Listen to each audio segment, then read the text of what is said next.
Hey Ricky, you're so fine, you blow my mind. Hey Ricky! After several delays to its release, I finally saw Bong Joon-ho's divisive Mickey 17. And whilst it's far from perfect and tonally familiar, I think it's held together by some of the central performances, two of them from Robert Pattinson.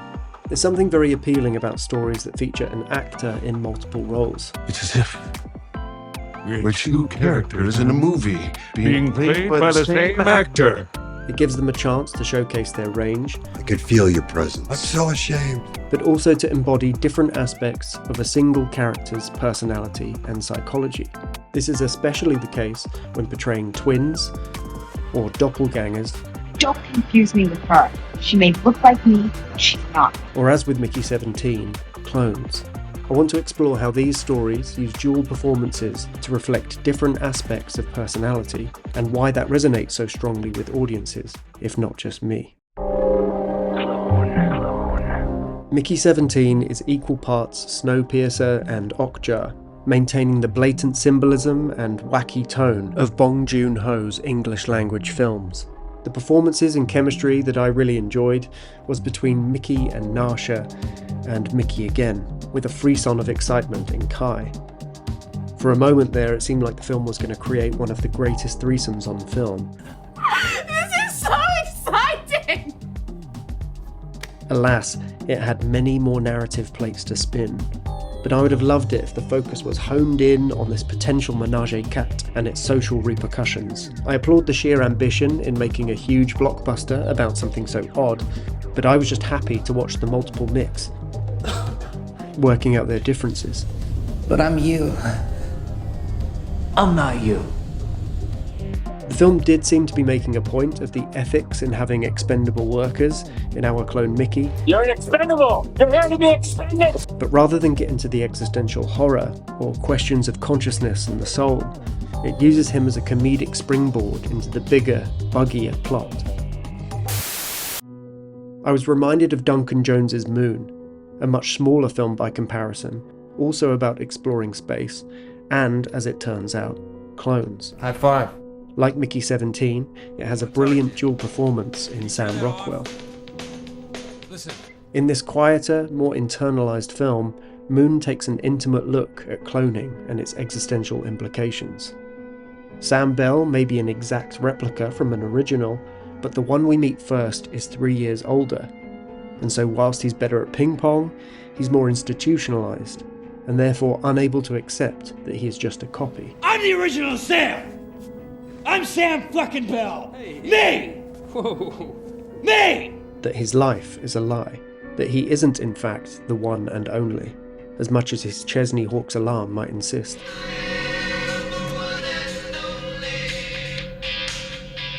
The film hinges on the humanity portrayed by Rockwell, his sense of longing and crisis of identity. This revelation is assisted by Gertie, a nice subversion of expectations from the malevolent AI that we're used to in science fiction films, whether HAL 9000 or some of the androids from the Alien franchise. In Alien Covenant, the trustworthiness of androids is played out in the double performance of Michael Fassbender as David and Walter, two androids physically identical yet fundamentally different.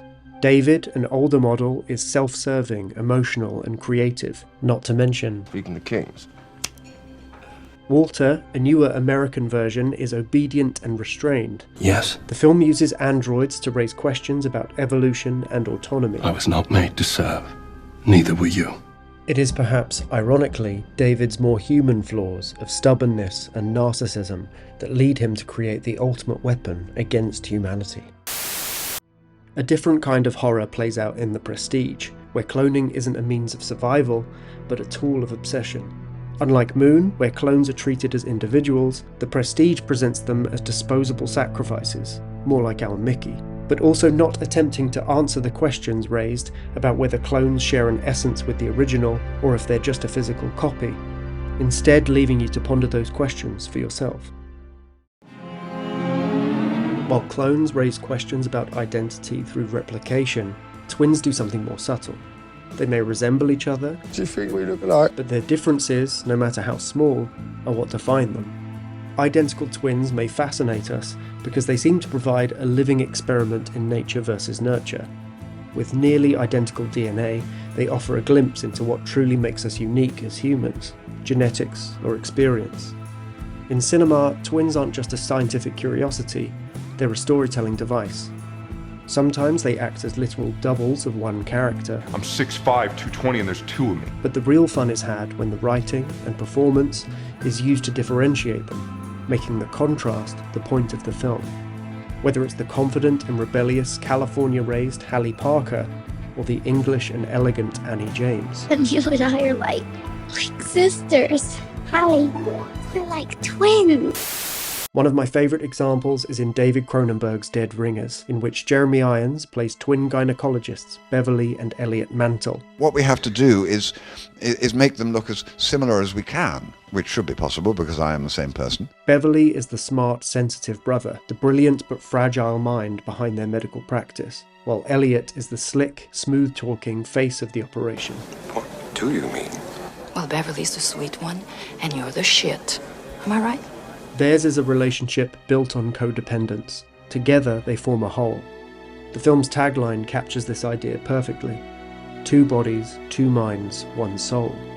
Films like Dead Ringers use twins to externalize a character's inner conflict, splitting traits across 2 bodies. The push and pull between Elliot and Beverly is, in many ways, the conflict within us all. Twins in film often swap identities, creating an extra layer of complexity. This adds an element of performance, not just for the actor, but for the characters themselves. Is that you? Sweetheart, yes. Yes, sweetheart, yes. Holy shit, yes. What the fuck is going on? That's not me. I didn't say that. In Dead Ringers, Beverly impersonating Elliot is doomed to fail, not because of physical differences, but because of who he is. He lacks Elliot's ease, his smooth charm and detachment, just as Annie is too particular and posh to pass for her sister in The Parent Trap. Jesse, you gave me a fright. I gave you a fright? If Dead Ringers and The Parent Trap use twins to externalize personality traits, Adaptation takes the idea one step further. Here, Charlie Kaufman writes himself into the film as the protagonist. I've written myself into my screenplay. That's kind of weird, huh? But with a fictionalized twin, Donald. Donald is everything Charlie isn't. Carefree, confident, and creatively unburdened. While Charlie agonizes over originality, Donald embraces cliché, finding great success with his formulaic thriller, The Three, about a schizophrenic murderer, in which the supporting characters are revealed to be different personalities of the killer. Isn't that fucked up? The only idea more overused than serial killers is multiple personality. On top of that, you explore the notion that cop and criminal are really 2 aspects of the same person. See every cop movie ever made for other examples of this. Mom called it psychologically taut. Donald's very existence taunts Charlie, suggesting that his suffering is self-inflicted, that his artistic struggles are a choice. Twins in cinema often serve as a mirror, reflecting an alternative version of the self, one that might have been if only certain traits had been reversed, whether it's Elliot Mantle's effortless charm or Donald Kaufman's breezy confidence. Each twin presents a version of their counterpart that is tantalizingly close, yet fundamentally out of reach. And this is what I think is so fascinating, the idea that with just a slight shift, we could become someone else entirely.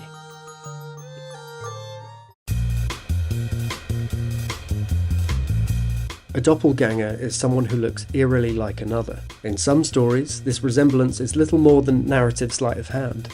Like in Ocean's 12, where Julia Roberts' character, Tess, pretends to be Julia Roberts. Actually, she sounds like her. No, she needs a southern accent. Cheadle can seriously chill on the accent advice. Oh, leave it out.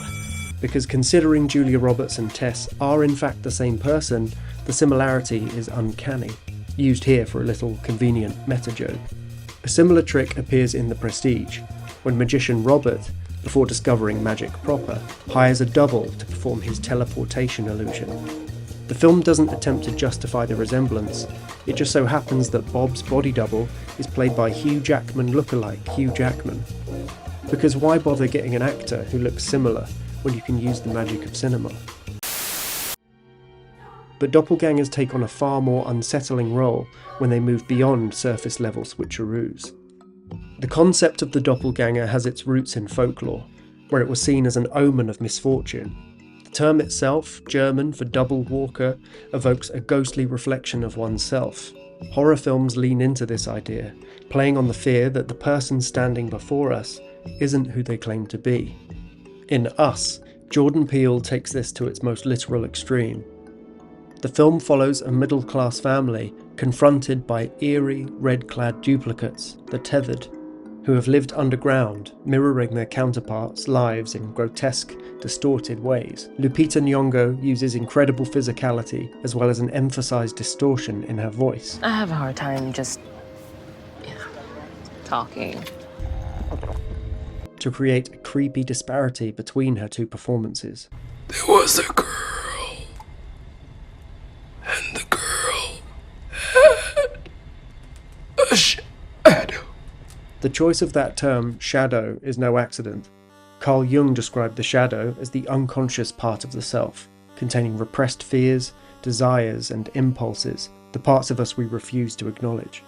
As Jung puts it, that hidden, repressed, for the most part inferior and guilt-laden personality whose ultimate ramifications reach back into the realm of our animal ancestors.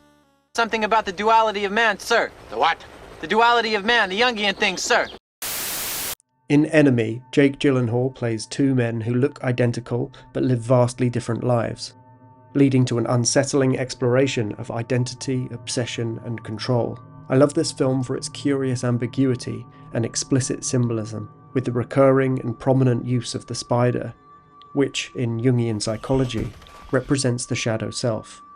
Doppelgangers in horror are often the physical embodiment of this psychological concept, the dark self that lurks beneath the surface, waiting for its chance to emerge, if not replace. The fear of being replaced reminds of the folklore mythology of the changeling, where infants are stolen and replaced with supernatural lookalikes. Films like Invasion of the Body Snatchers tap into this paranoia, except instead of children, it's entire communities being replaced by identical copies. People are being duplicated. I got up the other day and everything in my apartment had been stolen and replaced with an exact replica. I called my friend in and I said, "Come here, look at this stuff. It's all an exact replica. What do you think?" He said, "Do I know you?"